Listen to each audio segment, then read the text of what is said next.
Hey everyone, it's Matt, aka Tech Ranger, and today we'll be taking a look at Zerofrost Armor Pack for Xbox and Xbox One, Series S, Series X. This is part 2. We're going to take a look at the other 6 armors. You can check out part 1. It's linked above and below, and then also at the end of this video. We'll have timestamps in the description if you want to jump to a particular armor that we have not looked at yet, or you can watch the whole thing. I'll try to keep it as short as possible, that way it doesn't drag on, since we already covered a lot of the groundwork in the first video. So thank you all so much for watching, and without further ado, let's take a look at the last 6 armors in the Zerofrost Armor Pack.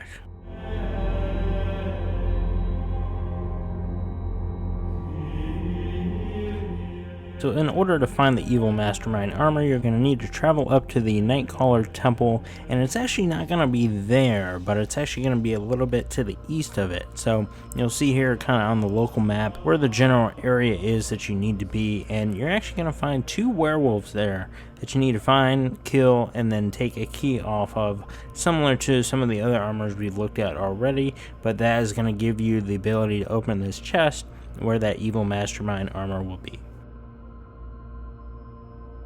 So in here you're going to find your Evil Mastermind armor. Unfortunately there's not a weapon to go along with it, but if you have your trusty Daedric sword like I do, it looks pretty cool with that already. Now there is a cowl and a mask and a cowl.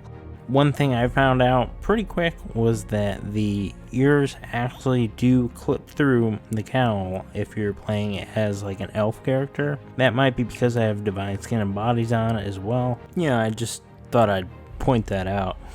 But if that's really bothering you, you could always walk around without it. It's a sharp piece of light armor for male characters, but what about the female characters?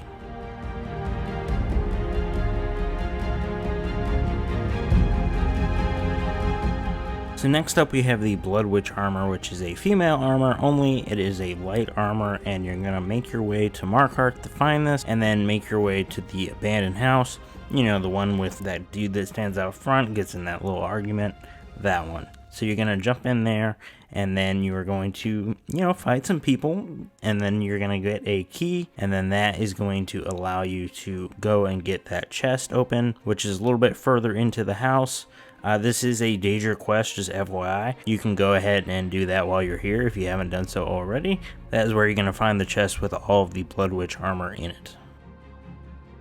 As with all of these armors, they're very detailed. I mean, this is the Zerofrost Armor's 4K pack in general, but, depending on whatever you're playing on, these are going to look really good and really high quality. That's something that's been pretty prevalent with every armor we've checked out so far, and it's no exception with this one as well. It's a good light armor to use, and it's got some good attributes to it, and can also be tempered and that sort of thing as well. So, and as an added bonus, it also looks pretty badass if you're playing as a female character in Skyrim.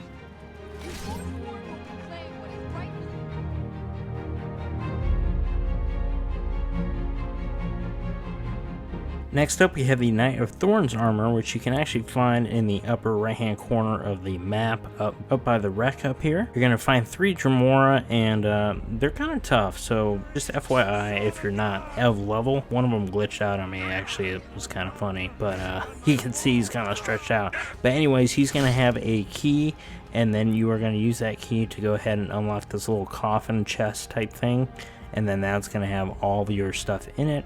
That's going to have the armor and the spear in there. Now the spear, I think, is probably my favorite part of this armor. It also looks really cool with the helmet and everything, but just having that spear, I feel like it just takes the set to the next level. This can be worn by male and female, but it is heavy armor, so keep that in mind as you're going to pick it up. But that's enough of that. Let's see this thing in action and see what it's all about with that spear.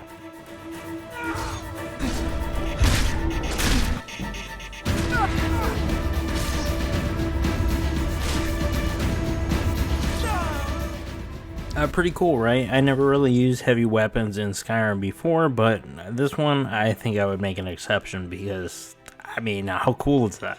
Let me know in the comments down below what you think of this one as we head to our next armor, which is the Silver Dragon armor.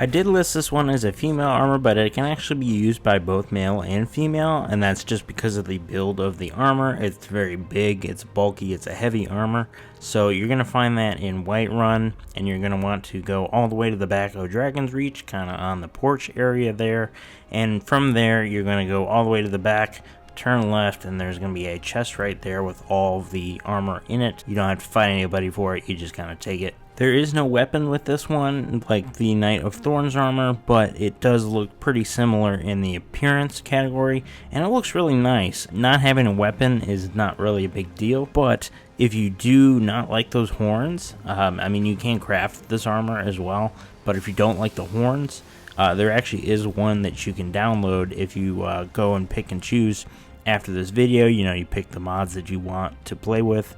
You can actually pick and choose one without the horns, so that way if you don't like them, you don't have to wear that as well. Since the armor actually kind of goes past the neck, you are going to get some clipping issues if you have hair that goes down that far. You know, again, it might be depending on whatever mod you have for hair, but that is pretty much the gist of this armor, and honestly, it looks great. I love seeing the sheen on the armor as well. That's always a nice touch. And you still look great running around in Skyrim. And, you know, if you're walking into town with this armor on, I think you'd get some eyes.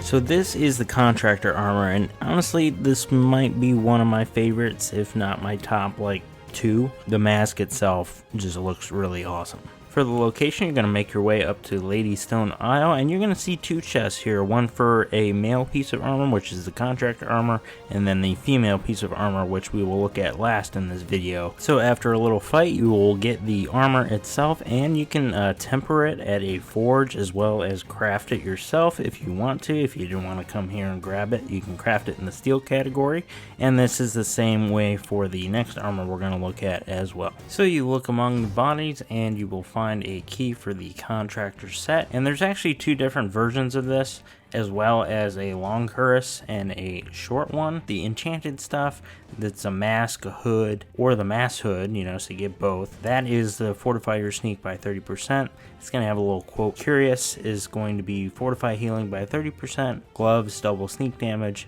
boots, muffled steps. Whether you have the enchanted versions on or just the regular versions on, they're both the same visually. There's that difference between the chest piece and the different hoods. Kind of envision this as something the companions might make you, because they're kind of werewolf focused. You know, they got the werewolf thing going on, as well as like that cool steel armor. So you can temper this like you could the other armors as well, but obviously you can't enchant it again just because it is already enchanted. I also kind of get some Sub-Zero vibes from this armor as well, which pretty awesome when you're running around Skyrim and doing quests and stuff, because it's like you're doing it as Sub-Zero, just without the blue. And it's lore friendly.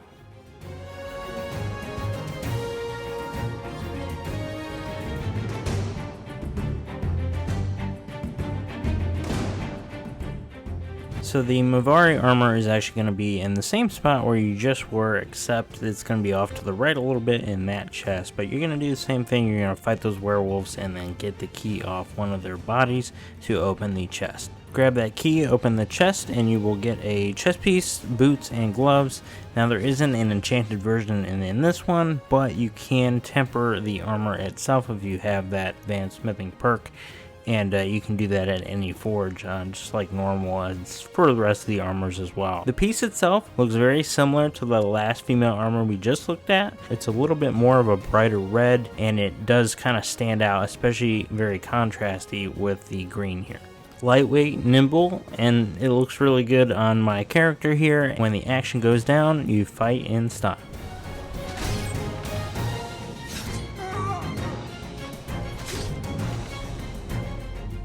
So that is going to do it for this video, taking a look at the second part of the Zerofrost Armor Pack, because it was quite large. So part 1 will be linked at the end of the video as well as below and above. Also, if you want to pick and choose which ones you want to download yourself, you can actually download a lot of these individually. So if you don't want to download the whole pack, so I will put a link to like a list of all of those that you can go and pick and choose which ones you want, and then also the link to the pack as well. So thank you so much for watching. I will catch you all in the next video. Have a great one and happy modding.